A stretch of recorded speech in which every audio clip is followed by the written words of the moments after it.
وَإِذْ صَرَفْنَا إِلَيْكَ نَفَرًا مِّنَ الْجِنِّ يَسْتَمِعُونَ الْقُرْآنَ فَلَمَّا حَضَرُوهُ قَالُوا أَنصِتُوا فَلَمَّا قُضِيَ وَلَّوْا إِلَىٰ قَوْمِهِم مُنذِرِينَ۔ اور وہ واقعہ بھی یاد کیجئے جب ہم جنوں کے ایک گروہ کو آپ کی طرف لے آئے تھے جو قرآن سن رہے تھے۔ جب وہ اس مقام پر آ پہنچے تو ایک دوسرے سے کہنے لگے خاموش ہو جاؤ۔ پھر جب قرآن پڑھا جا چکا تو وہ ڈرانے والے بن کر اپنی قوم کے پاس واپس آئے۔ کیسی نیک روحیں تھی کہ بہت بڑی تعلیم اور تربیت کے بغیر ہی جو ہی قرآن سے پہلا انٹریکشن ہوا قرآن کا ادب کیا اور قرآن سننے کا مطلب بھی سمجھ گئے کہ یہ کیوں پڑھا جاتا ہے، سنا جاتا ہے۔ تو پہلا کام انہوں نے کیا کیا، جب وہ پہنچے جہاں قرآن پڑھا جا رہا تھا تو انہوں نے کہا کہ قرآن کو غور سے سنو، خاموش رہو، خاموش رہو۔ افسوس کے ساتھ کہنا پڑتا ہے کہ بعض اوقات تراویح ہو رہی ہوتی اور امام صاحب اپنی پوری قوت سے پڑھا رہے ہوتے اور پیچھے سے لوگ باتیں کیے چلے جا رہے ہوتے۔ اس قدر افسوس ہوتا ہے، اس قدر افسوس، کیونکہ اس سے امام کے بھی بھولنے کا اندیشہ ہوتا ہے اور دوسرا مقتدیوں کی کنسنٹریشن ہی نہیں ہوتی۔ اگر آپ کو مسجد جا کر نماز نہیں پڑھنی تو پھر آپ وہاں گئے کیوں ہیں؟ اور اگر آپ کو کسی کا انتظار کرنا ہے یا آپ اس لیے آ گئے کہ چلے نماز نہیں بھی پڑھنی تو قرآن سن لیتے تو پھر قرآن سنیے۔ یہ نہیں کہ بچوں کے ساتھ آپ مشغول رہیں اور ان کے ساتھ باتیں کریں اور آپس میں ہنسی مذاق، یعنی 2 رکعتیں ختم نہیں ہوتی تو نماز کے بعد ہونا کیا چاہیے کہ ان 2 نمازوں کے بیچ خوب دعائیں کر لیں تاکہ آپ کی دعائیں قبول ہو جائیں۔ وہ 2 نمازوں کے بیچ کا وقفہ ہے بڑا ہی قیمتی وقفہ، اس میں ہم فوراً باتیں شروع کر دیتے اور بعض کا ہنسنا شروع کر دیتے، ایسا لگتا ہے جیسے پکنک پہ آئے ہوئے ہیں۔ تو مسجد کا بھی احترام ہوتا ہے، قرآن کا احترام ہوتا ہے، نماز کا احترام ہوتا ہے۔ اگر ضروری کوئی بات کرنی پڑے تو وسپر کر لیں، بعض اوقات کوئی ضروری چیز آ ہی جاتی ہے ذہن میں اور وہ ضروری ہوتی ہے اس وقت کرنی، لیکن اپنی آوازیں بلند کر دینا، امام کی آواز سے ایک عجب ماحول کریٹ کر دینا، یہ مسجد کے قرآن کے آداب کے خلاف ہے۔ اور اسی وجہ سے پھر قرآن ہمارے دلوں میں بھی نہیں اترتا اور ہم پر اثر بھی نہیں کرتا، اور جب اندر نہیں اترتا تو پھر دینے کے قابل بھی نہیں ہوتے۔ لیکن یہاں جنات نے چونکہ غور سے سنا تو انہوں نے کیا کیا، جب واپس گئے اپنی قوم کے پاس، وَلَّوْا إِلَىٰ قَوْمِهِم مُنذِرِينَ، تو انہوں نے اپنی قوم کو جا کر خبردار کیا کہ دیکھو ہم نے ایسا قرآن سنا، اس کی یہ تعلیمات ہیں۔ اور یہ بالکل وہی میسج ہے جو سورۃ التوبہ میں ہے، لِيَتَفَقَّهُوا فِي الدِّينِ وَلِيُنذِرُوا قَوْمَهُمْ إِذَا رَجَعُوا إِلَيْهِمْ لَعَلَّهُمْ يَحْذَرُونَ۔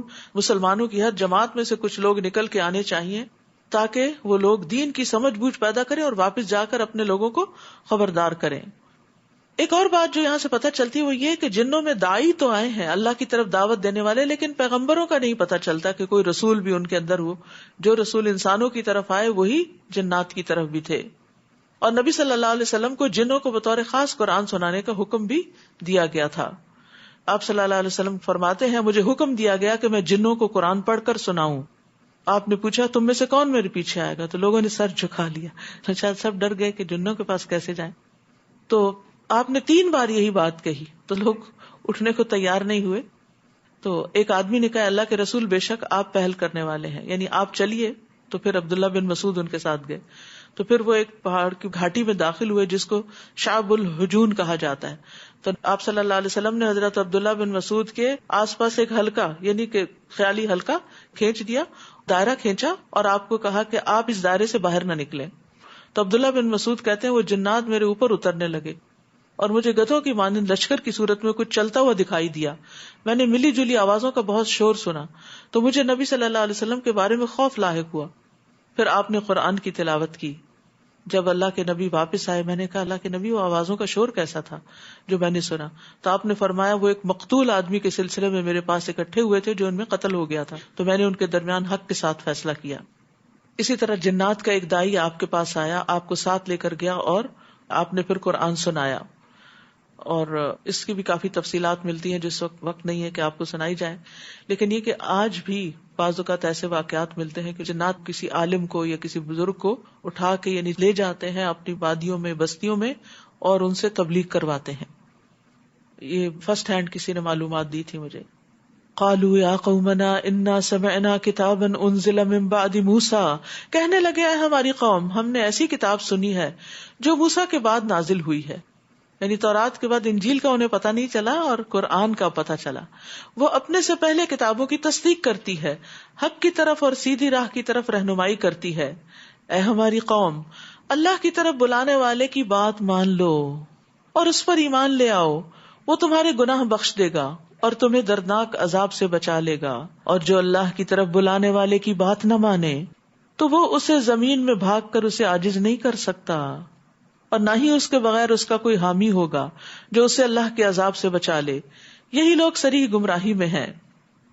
کیا انہوں نے دیکھا نہیں کہ اللہ ہی ہے جس نے آسمانوں اور زمین کو پیدا کیا اور انہیں پیدا کر کے تھک نہیں گیا؟ وہ اس بات پر قادر ہے کہ مردوں کو زندہ کر دے. کیوں نہیں، وہ تو ہر چیز پہ قادر ہے. اور جس دن کافر دوزخ پر پیش کیے جائیں گے تو ان سے پوچھا جائے گا، کیا یہ جہنم حق نہیں؟ وہ کہیں گے، کیوں نہیں، ہمارے رب کی قسم یہ حق ہے. اللہ تعالیٰ فرمائے گا، تو اب عذاب کا مزہ چکھو، یہ اس چیز کا بدلہ ہے جو تم کفر کیا کرتے تھے. فاصبر کما صبر اولو العزم من الرسل، بس آپ صبر کیجئے جیسے اولو العزم پیغمبر صبر کرتے رہے، اور ان کے بارے میں جلدی نہ کیجئے. جس دن یہ لوگ وہ چیز دیکھ لیں گے جس سے انہیں ڈرایا جاتا ہے تو وہ یوں سمجھیں گے جیسے دنیا میں بس دن کی ایک گھڑی ہی ٹھہرے تھے. بات پہنچا دی گئی ہے، تو اب کیا نافرمان لوگوں کے علاوہ کوئی اور ہلاک ہوگا؟ سورۃ محمد. بسم اللہ الرحمن الرحیم. الذین کفروا وصدوا عن سبیل اللہ اضل اعمالهم والذین آمنوا وعملوا الصالحات وآمنوا بما نزل على محمد وهو الحق من ربهم كفر عنهم سيئاتهم وأصلح بالهم. شروع کرتی ہوں اللہ کے نام سے جو بے انتہا مہربان نہایت رحم فرمانے والا ہے. جن لوگوں نے کفر کیا اور دوسروں کو اللہ کی راہ سے روکا، اللہ تعالیٰ نے ان کے عمل ضائع کر دیے. یعنی مشرکین مکہ جیسے مسجد حرام کو آباد کرتے تھے، حاجیوں کو کھانا کھلاتے، پانی پلاتے، صلہ رحمی کرتے، مہمان نوازی بہت کرتے، تو ان کے یہ سارے عمل جو ہیں ان کو کوئی جزا نہیں ملے گی، ان کے اعمال اب ضائع ہو گئے. اور وہ لوگ جو ایمان لائے اور نیک عمل کیے اور جو کچھ محمد صلی اللہ علیہ وسلم پر نازل ہوا اس پر ایمان لائے، اور وہی ان کے رب کی طرف سے حق ہے، اللہ نے ان کی برائیاں دور کر دی اور ان کا حال درست کر دیا. یعنی انہی میں سے، قریش میں سے ہی جو لوگ ایمان لے آئے تھے، تو پھر اللہ نے ان کی برائیاں دور کر دی، ان کا حال درست کر دیا، اور ان کے لیے پھر آگے بھی انجام اچھا ہوگا. لیکن یہ بات عمومی طور پر بھی ہے کہ کفر کے ساتھ کی گئی نیکیاں قبول نہیں ہوتی، کیونکہ جب آپ اللہ کے لیے ہی نہیں کر رہے اور آخرت کی جزا کے لیے نہیں کر رہے تو پھر آپ کو وہاں کیوں کچھ ملے. یہ اس لیے کہ کافروں نے تو باطل کی پیروی کی اور ایمان والوں نے اس حق کی پیروی کی جو ان کے رب کی طرف سے نازل ہوا. اسی طرح اللہ لوگوں سے ان کی ٹھیک ٹھیک حالت بیان کر دیتا ہے، یعنی ان کی کیا حقیقت ہے، کیا پوزیشن ہے، وہ ان پہ واضح کر دیتا ہے. مسلمانوں، جب کافروں سے تمہاری مٹھ بھیڑ ہو جائے تو ان کی گردنیں مارنا ہے، یہاں تک کہ جب انہیں خوب قتل کر چکو تو انہیں مضبوط باندھ کر انہیں قیدی بنا لو. پھر اس کے بعد یا تو ان پر احسان کرو یا تاوان لے کر چھوڑ دو، جیسے جنگ بدر میں ہوا تھا کہ ان سے فدیہ لیا گیا تھا، یہاں تک کہ لڑائی اپنے ہتھیار ڈال دے. تمہارے لیے یہی حکم ہے، اور اگر اللہ چاہتا تو خود بھی ان سے انتقام لے سکتا تھا، مگر یہ حکم اس لیے ہے تاکہ تمہیں ایک دوسرے کے ذریعے آزمائے.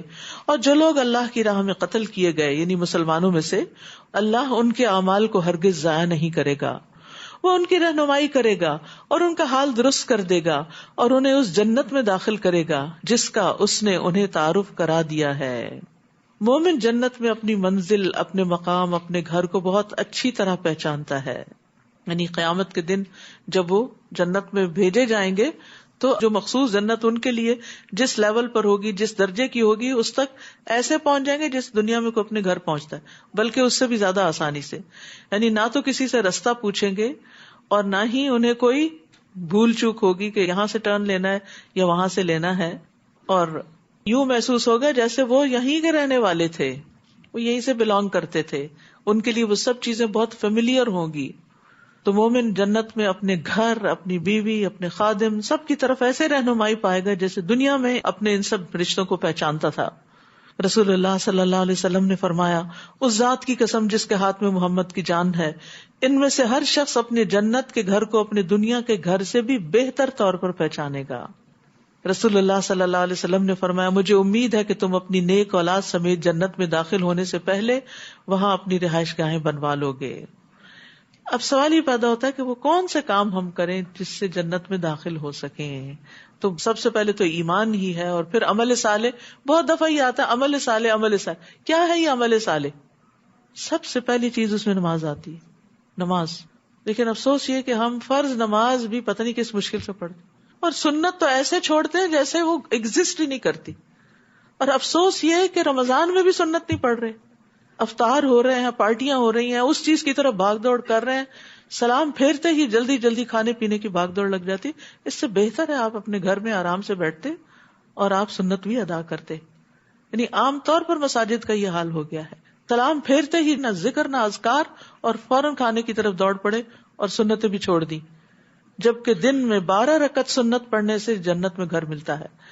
رسول اللہ صلی اللہ علیہ وسلم نے فرمایا، جو شخص دن میں 12 رکعتیں ادا کرے اس کے لیے جنت میں گھر بنایا جائے گا. 4 رکعتیں ظہر سے پہلے، 2 ظہر کے بعد، 2 مغرب کے بعد، 2 عشاء کے بعد، 2 فجر سے پہلے. اسی طرح چاشت کی 4 رکعتیں اور ظہر سے پہلے 4 رکعتیں پڑھنا بھی جنت میں لے جانے کا باعث ہے. پھر اسی طرح مسجد بنانا، مسجد کی تعمیر کرنا، خواہ وہ چھوٹی سی کیوں نہ ہو. تو زندگی میں اپنے مال کا کچھ نہ کچھ حصہ اللہ کے گھروں کے لیے ضرور رکھیں. بعض اوقات تعمیر کرنا ہوتا ہے، بعض اوقات ان کو چلانے کے لیے ان کے جو روزمرہ کے اخراجات ہوتے ہیں، مثلاً بجلی کا خرچ ہے، پانی کا ہے، ہیٹنگ کا ہے، ان سب چیزوں کے اخراجات کہاں سے چلتے ہیں؟ یہ مسلمانوں کے دیے ہوئے صدقات ہی ہوتے ہیں جو اللہ کی راہ میں وہ دیتے ہیں، جس سے یہ مسجدیں آباد ہوتی ہیں. تو اس لیے اگر تعمیر میں چاہے ایک اینٹ لگوا دیں کہیں بھی، اس کا بھی اہتمام کریں، لیکن جب وہ اینٹ لگ جائے، مسجد بن جائے، مسجد کھڑی ہو جائے، تو اس کو آباد کریں. یہ بھی عمل صالح میں سے بہت بڑا عمل ہے. نماز پڑھنے کے لیے آئیں، اس کی آبادی بڑھانے کے لیے آئیں، اور پھر اس کو صاف ستھرا رکھیں، اس کو خوبصورت بنائیں، اس کو نماز پڑھنے والوں کے لیے تیار رکھیں. پھر اسی طرح سورۃ اخلاص پڑھنا، ذکر اذکار کرنا، اللہ کی خاطر کسی سے ملاقات کرنا، یعنی کسی احسان کا بدلہ چکانے کے لیے نہیں، کسی لالچ میں نہیں. رسول اللہ صلی اللہ علیہ وسلم نے فرمایا، جو اللہ کے لیے کسی بیمار کی عیادت یا اپنے دینی بھائی سے ملاقات کرنے جاتا ہے تو آسمان سے ایک پکارنے والا اعلان کرتا ہے، تم بھی پاک ہوئے اور تمہارا چلنا بھی پاک ہے، تم نے جنت میں گھر بنا لیا. یعنی بیمار کی عادت اتنی بڑی نیکی ہے. پھر اس میں آپ دیکھیے کہ کتنے بیمار ہسپتالوں میں، اور مسلمان بیمار ہسپتالوں میں ایسے ہیں جن کا کوئی والی وارث نہیں، کوئی رشتہ دار نہیں، کوئی دور پار کا نہیں. تو ایسی جگہوں پر والنٹیئر بھی کیا جا سکتا ہے، طریقے معلوم کیے جا سکتے ہیں کہ ونس ان اے وائل جا کر ان کو وزٹ کر کے ان کے ساتھ ٹائم سپینڈ کیا جا سکتا ہے. گھروں میں بوڑھے لوگ بیٹھے ہیں، اور ایسے نیکی کے کئی کام ہیں جن کو آپ سوچ سکتے ہیں. تو اپنے اوقات میں سے کوئی وقت نکال کے صرف اللہ کی خاطر، یہ نہیں کہ کہیں اپنی کریڈیبلٹی بنانے کے لیے، نمبر بڑھانے کے لیے انسان ایسے کام کرے، صرف اللہ کی خاطر. اور اس میں پھر یہ ہوتا ہے کہ انسان کی عبادات میں متاثر نہیں ہوتی. اپنی عبادت بھی کریں، اپنی دین کی خدمت کریں، دین کی تعلیم حاصل کریں، دیں، دوسروں کی خدمت کریں. جو سکلز اللہ نے آپ کو دے رکھی ہیں ان کے ذریعے دین کی خدمت کریں. مثلاً اللہ سبحانہ وتعالیٰ نے آپ کو ٹیکنالوجی کا علم دیا ہے تو اس ٹیکنالوجی سے دین کی خدمت کریں، والنٹیئر کریں. اسی طرح باقی چیزیں بھی. اور پھر یہ جو خاص بات ہے نا کہ اللہ کی خاطر جانا، یہ ذہن میں ہونی چاہیے. کیونکہ بعض اوقات آپ کسی مریض کے پاس جاتے ہیں نا، وہ آپ کو الٹا سناتا ہے اور کڑوی کو سالی باتیں کرتا ہے، یاد آ گیا تمہیں، آ گئے تم، ابھی یاد آیا، وغیرہ وغیرہ. تو پھر انسان ڈرتا ہے اور کنارہ کشی کرتا ہے، نہیں بہتر ہے میں نہ ہی جاؤں، مجھے پھر وہی سننا پڑے گا. تو اس کے لیے اگر ایک دفعہ مینٹلی تیار ہو جائے نا، یہ تو سننا ہی ہے، سو واٹ، سننا ہی ہے نا، سن چھوڑوں گی، لیکن میں نے نیکی تھوڑی چھوڑنی ہے. تو اس طرح انسان کو حوصلہ پڑتا ہے کہ میں نے اللہ کے لیے جانا ہے. وہ چند باتیں بس ایک کان سے سن کے دوسرے سے نکال کے دل پہ نہ جمائی جائیں، کیونکہ وہ بےچارے کی حالت ایسی ہے، اگر ہم بھی اللہ نہ کرے ایسی حالت میں تو پتہ نہیں ہم اس سے کئی ورسٹ ہی نہ ہو. یعنی ہم دوسروں کے اوپر تو جلدی تنقید کر لیتے ہیں، جب اپنے باری آتی ہے کوئی ریئیکشن کی تو بعض اوقات ہمارے ریئیکشن سب سے زیادہ ورسٹ ہوتے ہیں. پھر اسی طرح صفوں کو پر کرنا جنت میں لے جانے کا باعث ہے. صفیں پر کرنا، اس میں ہم بہت کوتاہی کرتے ہیں، یہ دھیان نہیں رکھتے دائیں بائیں کیا ہو رہا ہے. رسول اللہ صلی اللہ علیہ وسلم نے فرمایا جو شگاف کو پر کرتا ہے اللہ اس کے لیے جنت میں گھر بناتا ہے اور اس کے ذریعے اس کا درجہ بلند کرتے ہیں. کیونکہ ہم عمل صالح کی بات کرتے رہتے ہیں نا، تو بعض اوقات ہم عمل صالح صرف حاجی عمرہ یا حرم جانے کو سمجھتے ہیں کہ وہ زیادہ عمل صالح ہے. لیکن اگر ہم صف میں کھڑے نماز پڑھ رہے ہیں کسی عام مسجد میں اور اس کا گیپ فل کر رہے ہیں تو شاید یہ عمل صالح نہیں. اگر آپ اللہ کی خاطر اس گیپ کو فل کرتے ہیں تو یہ بھی جنت میں لے جا سکتا ہے. پھر اسی طرح اللہ کی خاطر جھگڑا چھوڑ دینا، اپنے حق سے دستبردار ہو جانا. رسول اللہ صلی اللہ علیہ وسلم نے فرمایا میں ذمہ دار ہوں ایک محل کا جنت کی ایک جانب میں اس شخص کے لیے جو جھگڑا چھوڑ دے اگرچہ حق پر ہو، اور ایک محل کا جنت کے درمیان میں اس شخص کے لیے جو جھوٹ چھوڑ دے اگرچہ مذاق میں ہو، اور جنت کی اعلیٰ منزلوں میں ایک محل کا اس شخص کے لیے جو اپنے اخلاق کو عمدہ بنا لے. یا ایھا الذین آمنوا ان تنصروا اللہ ینصرکم ویثبت اقدامکم، اے لوگو اگر تم اللہ کے دین کی مدد کرو گے تو وہ تمہاری مدد کرے گا اور تمہیں ثابت قدم رکھے گا، یعنی دین پر جمع کر رکھے گا. یعنی اگر تم اپنی جان سے، مال سے، صلاحیتوں سے، اوقات سے اللہ کے دین کی خدمت کرو گے تو اللہ تعالیٰ تمہیں دین پر جمائے رکھے گا، پھر انشاءاللہ خاتمہ بخیر ہوگا. اور جن لوگوں نے کفر کیا ان کے لیے تباہی ہے اور وہ ان کے اعمال برباد کر دے گا. کفر کے ساتھ نیک اعمال قبول نہیں ہوتے، یہ اس لیے کہ جو کچھ اللہ نے نازل کیا تھا اسے انہوں نے ناگوار سمجھا، اللہ کی باتیں انہیں پسند نہ آئیں تو اللہ نے ان کے اعمال ضائع کر دیے. یاد رکھیے کفر صرف یہ نہیں ہوتا کہ میں اللہ کو نہیں مانتا، یہ بھی کفر میں آ جاتا ہے کہ مانتا تو ہوں لیکن یہ کیا ہے قرآن میں ایسا کیوں ہے اور ویسا کیوں ہے، یعنی ان احکامات کے ساتھ بغض رکھنا جو اللہ نے نازل کیے اور ان کو ناپسند کرنا، یہ بھی اعمال کے ضائع کرنے کا باعث بن جاتے ہیں. کیا وہ زمین میں چل پھر کر نہیں دیکھتے کہ جو لوگ ان سے پہلے گزر چکے ہیں ان کا کیا انجام ہوا، اللہ نے انہیں تہس نہس کر دیا اور کافروں کے لیے ایسی ہی سزائیں ہوتی ہیں. یہ اس لیے کہ ایمان لانے والوں کا تو حامی اللہ ہے اور کافروں کا کوئی بھی حامی نہیں. جو لوگ ایمان لائے اور نیک عمل کیے اللہ یقیناً انہیں ایسے باغوں میں داخل کرے گا جن میں نہریں بہ رہی ہیں، اور جو کافر ہیں وہ چند روزہ فائدے اٹھا لیں اور وہ اس طرح کھاتے ہیں جیسے چوپائے کھاتے ہیں اور ان کا ٹھکانہ دوزخ ہے.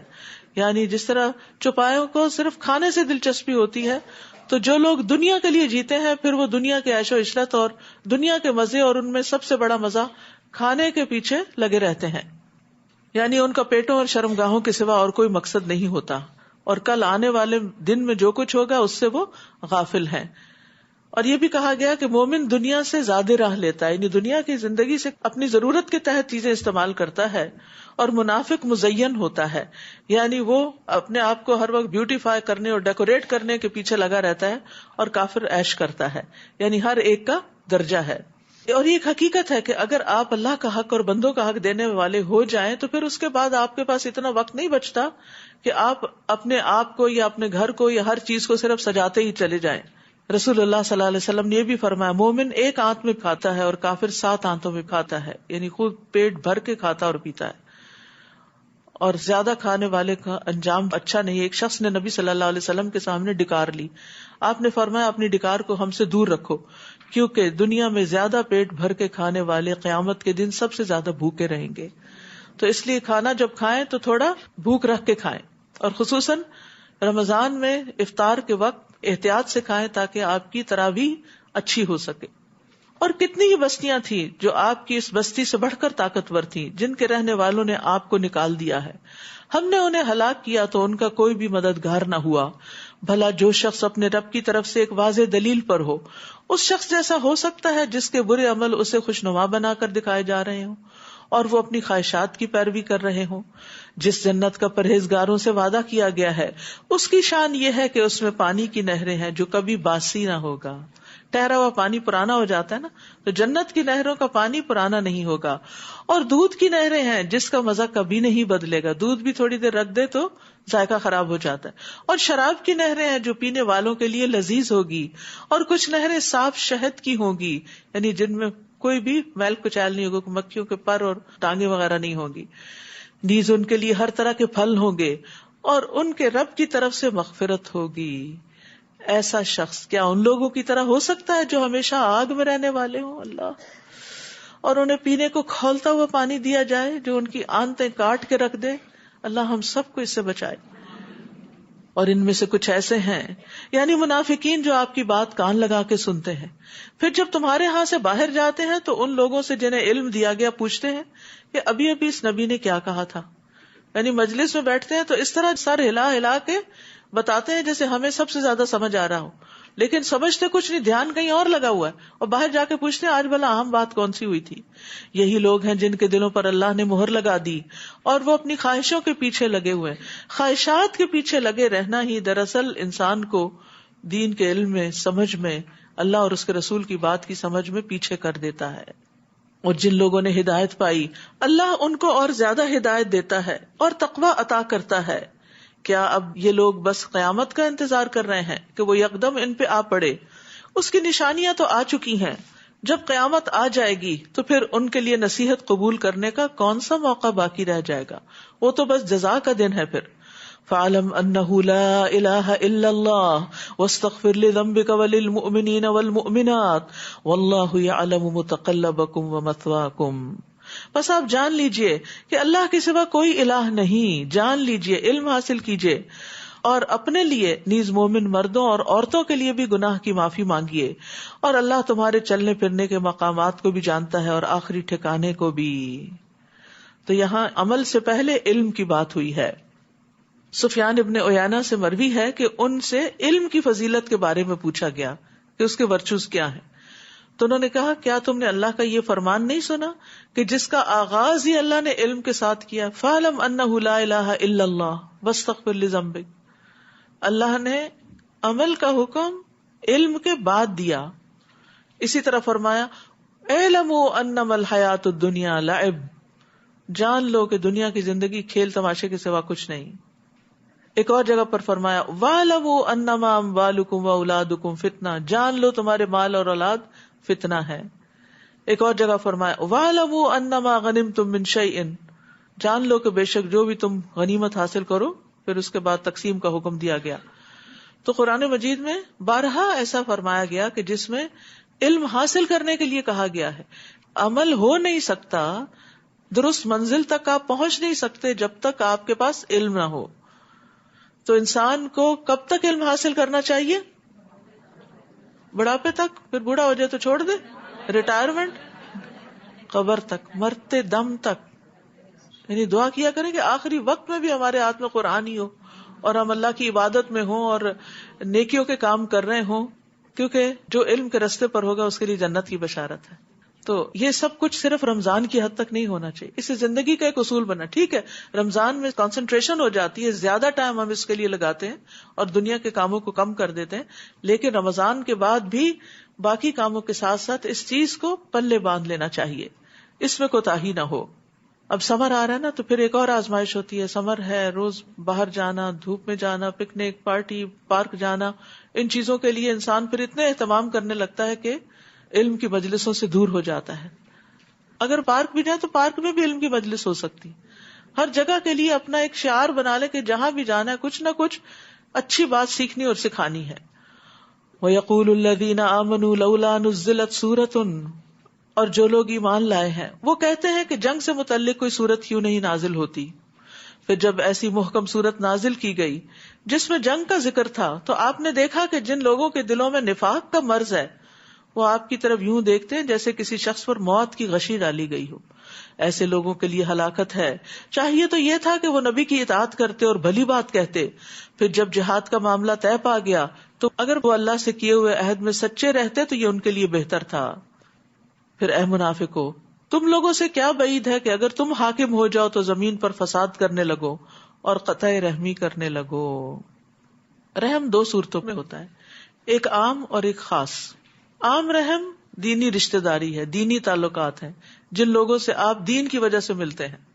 اس میں ایمان اور ایمان والوں کے ساتھ محبت کے لازم ہونے کی وجہ سے صلہ رحمی واجب ہوتی ہے کہ ان کی مدد کی جائے، خیر خواہی کی جائے، تکلیف نہ دی جائے، عدل کیا جائے، ان کے حقوق بجا لائے جائیں، انصاف کیا جائے ان کے درمیان، بیماروں کی عادت کی جائے، مر جائے تو غسل دیا جائے، جنازہ پڑھا جائے، دفن کیا جائے، وغیرہ وغیرہ. یہ عام رحم ہے، اور خاص رحم رشتہ داروں کے معاملے میں رحم ہے، جو ماں اور باپ دونوں کی طرف سے بنتے ہیں، یعنی ماں کے رشتہ دار بھی اور باپ کے رشتہ دار بھی. اور ان کے کچھ خاص حقوق ہوتے ہیں، جیسے کچھ خرچہ دینا، ان کی دیکھ بھال کرنا، مجبوریوں کے اوقات میں ان کا خیال رکھنا. تو جب بہت سارے حقوق اکٹھے ہو جائیں تو سب سے قریبی رشتہ دار سے آغاز کرنا چاہیے. تو قطع رحمی کے نقصانات ہیں، یعنی یہ نہیں کہ اگر ہم رشتہ داریاں توڑتے ہیں تو اس کا نقصان نہیں، صرف کرنے کا ہی فائدہ نہیں، نہ کریں تو نقصان بھی ہے. نبی صلی اللہ علیہ وسلم نے فرمایا بے شک بنی آدم کے اعمال ہر جمعرات کو پیش کیے جاتے ہیں، اور قطع رحمی کرنے والے کے اعمال قبول نہیں ہوتے، اس کی نیکیاں رکھ دی جاتی ہیں. نبی صلی اللہ علیہ وسلم نے فرمایا جس نے رشتوں سے کاٹا یا جھوٹی قسم اٹھائی وہ مرنے سے پہلے اس کا وبال دیکھے گا. استغفر اللہ. رسول اللہ صلی اللہ علیہ وسلم نے فرمایا کسی مسلمان کے لیے حلال نہیں کہ اپنے بھائی کو 3 دن سے زیادہ چھوڑے رکھے، یعنی ناراضگی کے بعد 3 دن تک خفا رہے، بس اس کے بعد جس نے 3 دن سے زائد چھوڑ دیا اور اسی حالت میں مر گیا وہ آگ میں جائے گا. تو اس لیے یہ بغض اور دشمنیاں اور ناراضگیاں لمبی نہیں چلانی چاہیے. اولئک الذین لعنہم اللہ، یہی لوگ ہیں جن پر اللہ نے لعنت کی ہے. فاصمہم واعمی ابصارہم، پھر اس نے انہیں بہرا کر دیا اور ان کی آنکھوں کو اندھا کر دیا ہے، ان کو سمجھ ہی نہیں آتی کہ وہ کیا غلط کر رہے ہیں. اسی لیے آپ دیکھیں کہ جو لوگ رشتوں کو کاٹتے ہیں نا، ان کو جب کوئی اچھی بات بتائی جائے تو وہ اپنی اتنی حجتیں پیش کرتے ہیں کہ اپنے آپ کو جسٹیفائی کر لیتے ہیں اور تعلقات اور حقوق ادا کرنا چھوڑ دیتے ہیں. افلا يتدبرون القرآن ام على قلوب اقفالها، کیا یہ لوگ قرآن میں غور نہیں کرتے یا ان لوگوں کے دلوں پر قفل چڑھے ہوئے ہیں؟ تو تالا لگا دل جو ہے وہ بند دروازے کی طرح ہے، یعنی دل کے دروازے بند ہیں جس کو تالا لگا ہوا ہے. جب تک تالا نہ کھولا جائے اس وقت تک دروازہ نہیں کھلتا. دروازہ نہ کھلے تو انسان اندر نہیں جا سکتا. تو جن لوگوں کے دلوں پر تالے چڑھے ہوئے ہیں ان کے اندر ایمان اور قرآن داخل نہیں ہوتا. حالانکہ قرآن جب دل میں آ جاتا ہے تو یہ دلوں کو کھول دیتا ہے اور عقل کو تیز کر دیتا ہے. کعب کہتے ہیں قرآن کو لازم پکڑو کیونکہ قرآن عقل کی تیزی، حکمت کی روشنی اور علم کا سرچشمہ ہے، اور اللہ کی طرف سے نازل ہونے والی کتابوں میں سب سے نئی کتاب ہے. اللہ نے تورات میں یہ بات فرمائی ہے کہ اے محمد میں تم پر جدید تورات نازل کروں گا جو نابینا آنکھوں، بہرے کانوں اور غفلت میں پڑے ہوئے دلوں کو کھول دے گی. تو قرآن سے ہی دل کھلتے ہیں. اور اس میں ہماری جو ویکینڈز پر کلاسز ہوتی ہیں تدبر کی، وہ قرآن میں ان ڈیپتھ اسٹڈی ہوتی ہے. تو جیسے رمضان میں آپ نے پڑھ لیا، ایک رواں ترجمہ پڑھ لیا، پھر تعلیم القرآن کورس ہوتا ہے جس میں آپ ذرا ڈیٹیل میں تفسیر پڑھتے ہیں. پھر اس سے اگلے لیول پر تو جن لوگوں نے تعلیم القرآن کر لیا میں ان کو ریکمینڈ کروں گی کہ وہ تدبر کے جو 30th 29th اور 28th کے لیکچر ضرور سنیں. انشاءاللہ آپ دیکھیں گے کہ دل کی دنیا ہی اور ہو جاتی ہے، کیونکہ جو جو انسان قرآن میں غور و فکر کرتا ہے تو اس کی کیفیات بدلنے لگتی ہیں. کیونکہ دل پہ کوئی بھی چیز جب آتی ہے تو کیفیت میں تبدیلی پیدا ہوتی ہے، سوچ بدلتی ہے، انسان کے عمل میں تبدیلی آتی ہے. ان الذین ارتدوا علی ادبارہم، جن لوگوں پر ہدایت واضح ہو چکی ہے پھر اس کے بعد وہ الٹے پھر گئے، شیطان نے ان کے اعمال ان کو خوشنما کر کے دکھائے. یعنی کچھ لوگ ہیں جو ہدایت کو سمجھتے ہیں اچھی طرح، لیکن پھر وہ دنیا کی طرف مائل ہو جاتے ہیں اور شیطان ان کو اسی میں آگے بڑھاتا جاتا ہے اور ان کو خوش کرتا ہے کہ یہ تمہارا فیلڈ جو ہے وہ بہت اچھا ہے، اور انہیں تادیر زندہ رہنے کی آرزو دلائی. یہ اس لیے کہ ان منافقین نے ان لوگوں یعنی یہود سے کہا جو اللہ کے نازل کردہ دین کو ناپسند کرتے تھے کہ ہم تمہاری کچھ باتیں مان لیں گے اور اللہ ان کے راز کی باتوں کو خوب جانتا ہے. پھر اس وقت ان کا حال کیا ہوگا جب فرشتے ان کی روح قبض کریں گے تو ان کے چہروں اور پشتوں پر مار رہے ہوں گے. یہ اس لیے کہ وہ ایسی بات کے پیچھے لگ گئے جس نے اللہ کو ناراض کر دیا اور اس کی رضا اختیار کرنا پسند نہ کیا. تو اللہ نے ان سب کے اعمال ضائع کر دیے. اب دیکھیے سورت میں بار بار اعمال کے ضائع ہونے کی بات ہے. اب یہ قرآن میں غور و فکر اور تدبر سے ہی پتہ چلتا ہے کہ کن کن چیزوں سے یا قول سے یا عمل سے انسان کے اعمال ضائع ہو جاتے ہیں.